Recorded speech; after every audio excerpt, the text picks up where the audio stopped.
Bienvenidos a un nuevo episodio de Los Secretos de Israel. Esta vez les ofrecemos el ataque del 7 de octubre de 2023. ¿Qué tan cierto es que los Hamas destruyeron a más de 1200 civiles israelíes?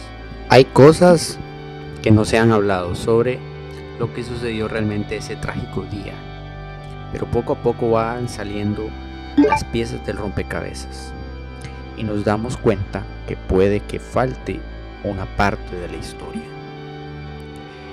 El 7 de octubre, Hamas incursionó coordinadamente desde la Franja de Gaza a zonas fronterizas con la Palestina ocupada. Se infiltraron utilizando camiones, camionetas, motocicletas, lanchas rápidas y parapentes. Ese día Hamas y la Yihad Islámica Palestina lanzaron la operación Tormenta al-Aqsa a las 6 de la mañana, abrumando rápidamente las bases militares desde las que Israel mantiene su asedio a la Franja de Gaza. Esa misma mañana atacaron un festival de música al aire libre cerca de Reim. El saldo fue por lo menos de 260 muertos. Reim es un kibutz laico en el suroeste de la Palestina ocupada, cercano a la frontera con Gaza. Organizar un festival justo frente al campo de concentración en el que convivieron Gaza. Los sionistas que organizaron el evento deben ser unos genios y ya tienen histórico con estos festivales, donde se celebra la creación de Israel y la Nakba. El principal de los objetivos delineados por Hamas y la Yihad Islámica fue la liberación de los palestinos encarcelados por Israel, incluyendo unos 700 niños palestinos que actualmente se encuentran detenidos sin cargos. El intercambio de 2011 por Gilad Shalit, un soldado israelí capturado 5 años antes y liberado a cambio de 1027 prisioneros, proporcionó una clara inspiración para la operación Tormenta al-Aqsa. Al asaltar bases militares y kibutzes, los militantes palestinos pretendían capturar tanto soldados y civiles israelíes como fuera posible y traerlos de regreso vivos a Gaza. El ataque relámpago abrumó a la división de Gaza israelí. Videos grabados con cámaras GoPro montadas en los cascos de los combatientes palestinos muestran a soldados israelíes asesinados en rápida sucesión, muchos de ellos todavía vestidos con ropa interior y capturados. Al menos 391 soldados y oficiales de inteligencia activos murieron ese 7 de octubre. Entre las bajas se encontraban oficiales de alto rango como el coronel Jonathan Steinberg, comandante de la Brigada Nahal de Israel. Muchos socorristas y civiles israelíes armados también murieron. Por las 1088 muertes confirmadas, el sionismo nos exige que condenemos a Hamas, que lo equiparemos a un ISIS porque son brutales y arbitrarios terroristas. Hasta acá nada nuevo bajo el sol, nada que no haya sido dicho antes por los medios occidentales, mainstream. Lo que no nos dirán es que de esos 1088 israelíes, probablemente cientos fueron asesinados por el mismo Estado de Israel, que las pruebas abundan y que están a la mano. ¿Pero qué se nos ocurre que Israel perpetraría un ataque de falsa bandera? ¿Matar a sus propios ciudadanos? ¿Qué mente tan retorcida? Ok, no hace falta decir que otro sospechoso tenemos en nómina. Arranquemos pues. Tuval Escapa, integrante del equipo de seguridad del kibutz Be'eri, quien estableció una línea directa para la coordinación entre los residentes del kibutz y las fuerzas armadas israelíes, le dijo al periódico israelí Haaretz que, a medida que la desesperación comenzaba a invadir, los comandantes en el campo tomaron decisiones difíciles, incluido bombardear las casas de sus ocupantes para eliminar a los terroristas junto con los rehenes. Según Haaretz, el ejército solo pudo restablecer el control sobre Be'eri después de bombardear las casas de los israelíes que habían sido hechos cautivos. La joven de 19 años, Noa Marciano, fue secuestrada por Hamas el 7 de octubre. De acuerdo con el grupo, murió en un bombardeo israelí. El ejército no ha desmentido esa versión, cuando la prensa limita su información a que murió en cautiverio de Hamas. Solo dice la mitad de la verdad, pero en efecto, Marciano no hubiera estado en ese sitio si Hamas no lo hubiera colocado ahí por la fuerza. Es responsabilidad de la milicia.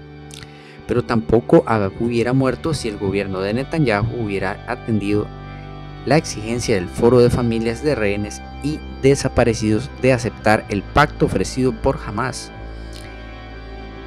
el de intercambiar la liberación de todos los capturados por la de todos los prisioneros palestinos en cárceles israelíes. Los familiares advirtieron que los bombardeos matarían a los cautivos. Así pasó y seguirá pasando. La prensa falla al no señalar estas consecuencias previamente advertidas. El precio fue terrible. Al menos 112 personas de Be'eri murieron, relata el periódico. Otros fueron secuestrados. 11 días después de la masacre, fueron descubiertos los cuerpos de una madre y su hijo en una de las casas destruidas. Sí, falsa bandera. Un informe separado publicado en Haaretz, periódico israelí, señaló que el ejército israelí se vio obligado a solicitar un ataque aéreo contra sus propias instalaciones dentro del cruce de Erez hacia Gaza para rechazar a los terroristas que habían tomado el control. Esa base estaba llena de oficiales y soldados de la administración civil israelí en ese momento.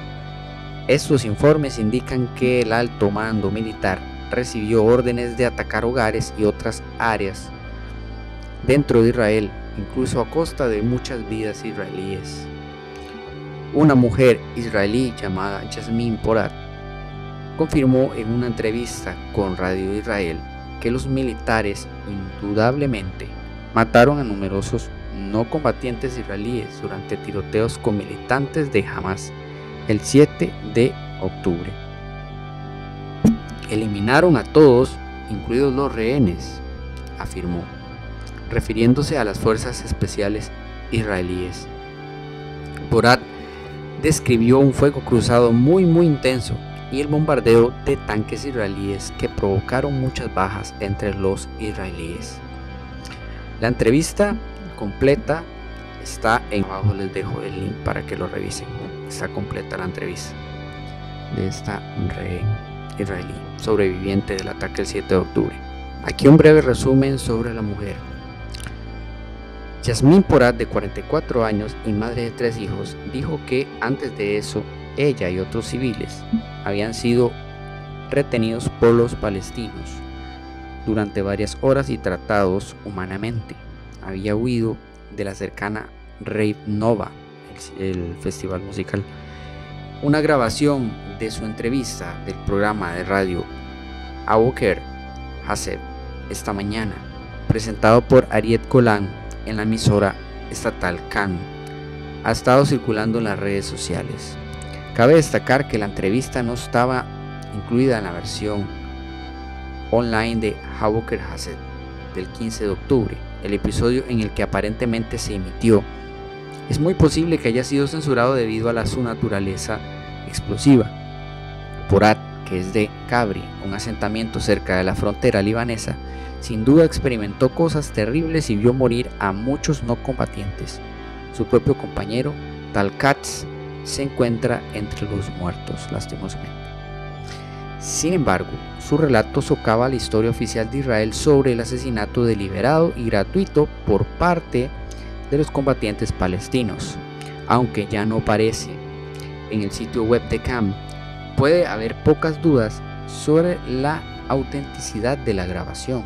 Al menos una cuenta en hebreo publicó parte de la entrevista en Twitter, ahora oficialmente llamada X, y acusó a CAM de funcionar como medios al servicio de Hamas. Gran parte del bombardeo de Be'eri fue llevado a cabo por tripulaciones de tanques israelíes, tal como señaló un reportero del medio I-24, patrocinado por el Ministerio de Asuntos Exteriores de Israel, durante una entrevista a BBC.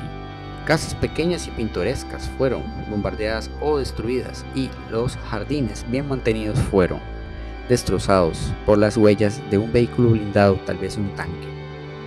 Los helicópteros de ataque Apache también tuvieron un papel importante en la respuesta del ejército israelí el 7 de octubre.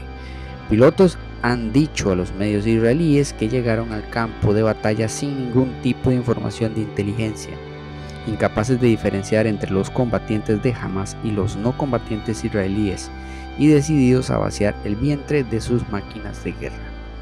A las 10:30 am, según un relato que los militares dieron al medio de noticias israelí Mako, la mayoría de las fuerzas palestinas de la ola de invasión original ya habían abandonado el área hacia Gaza.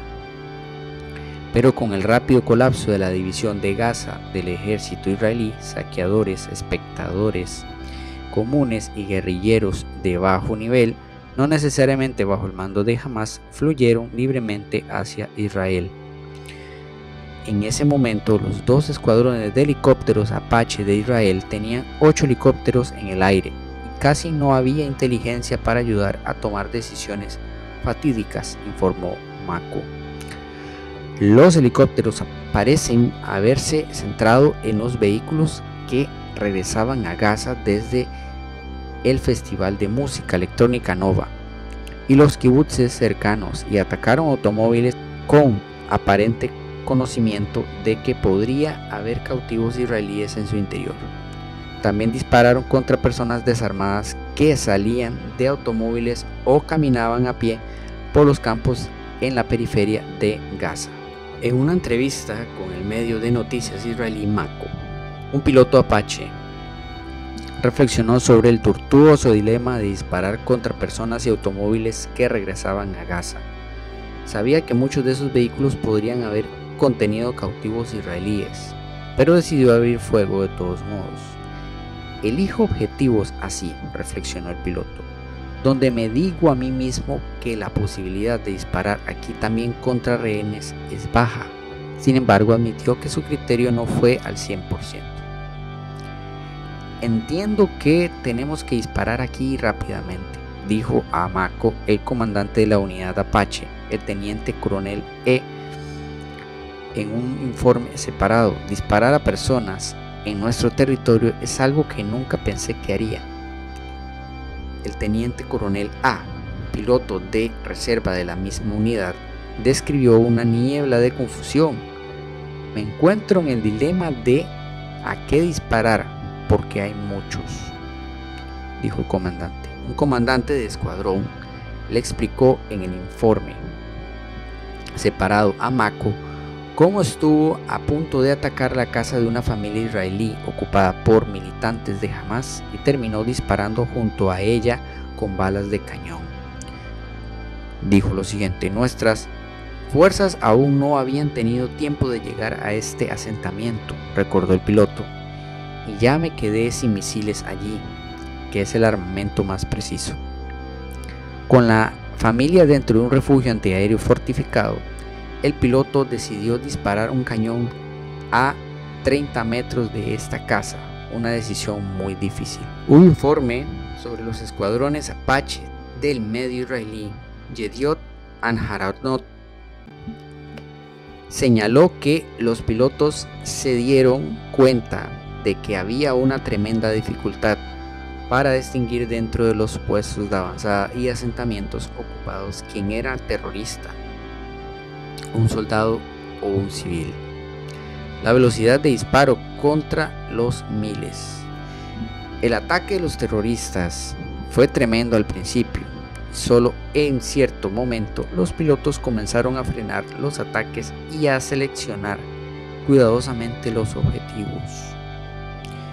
En última instancia, los pilotos de helicópteros israelíes culparon a las inteligentes tácticas de Hamas por su propia incapacidad para distinguir entre militantes armados y no combatientes israelíes.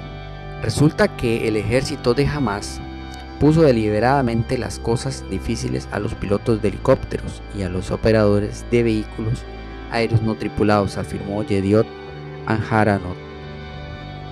Así, sin ningún tipo de inteligencia o capacidad para distinguir entre palestinos e israelíes, los pilotos soltaron una furia de disparos de cañones y misiles contra las zonas israelíes que se encontraban debajo. Las fuerzas de seguridad israelíes también abrieron fuego contra israelíes que huían, a quienes confundieron con pistoleros de Hamas. Un residente de Ashkelon llamada Daniel Reichel describió que casi fue asesinada después de escapar del festival de música Nova. Dijo lo siguiente: cuando llegamos a la rotonda en un kibutz, vimos fuerzas de seguridad israelíes, recordó Rachel. Mantuvimos la cabeza gacha porque sabíamos que sospecharían de nosotros en un auto pequeño y destartalado, desde la misma dirección de donde venían los terroristas. Nuestras fuerzas comenzaron a dispararnos. Cuando nuestras fuerzas nos dispararon, nuestras ventanas se hicieron añicos, continuó. Fue solo cuando gritaron en hebreo "somos israelíes" que cesaron los disparos y fueron llevados a un lugar seguro. Algunos israelíes no tuvieron tanta suerte. Adi Obana fue asesinado a tiros por la policía israelí cerca de su casa después de ser confundido con un guerrillero palestino. Dice: un hombre inocente fue asesinado de la forma más negligente posible, denunció su sobrina. Los medios israelíes ahora se están llenando de informes de militares disparando a compatriotas israelíes, incluso cuando defendían sus hogares de los asaltantes palestinos. Otro relato de un sobreviviente israelí en el que el único tiroteo y asesinato de civiles israelíes parece haber sido realizado por las FDI desde un helicóptero.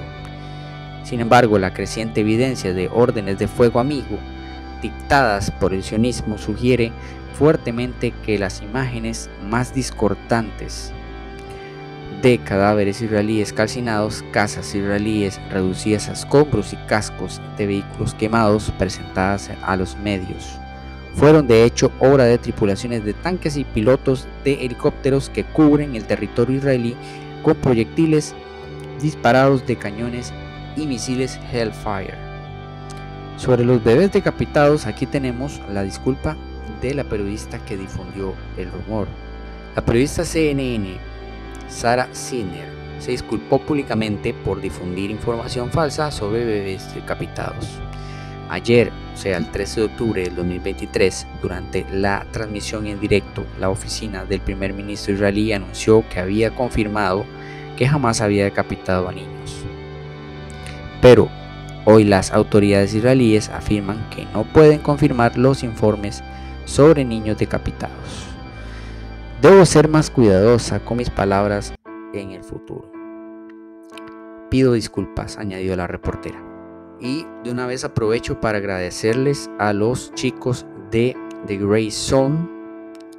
Agradecimientos especiales a Grey Zone. Visiten su artículo original, abajo se los estaré dejando en el link del video. Y nada más agregar que si quieren que les sigamos trayendo nuevos episodios sobre esta serie Secretos de Israel, recuerden apoyar bastante el video. Gracias.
Recuerda suscribirte, soldado. Deja tu like y comentario. Sígueme en mis redes. Nos vemos, camaradas. Patria o muerte, hasta la victoria siempre.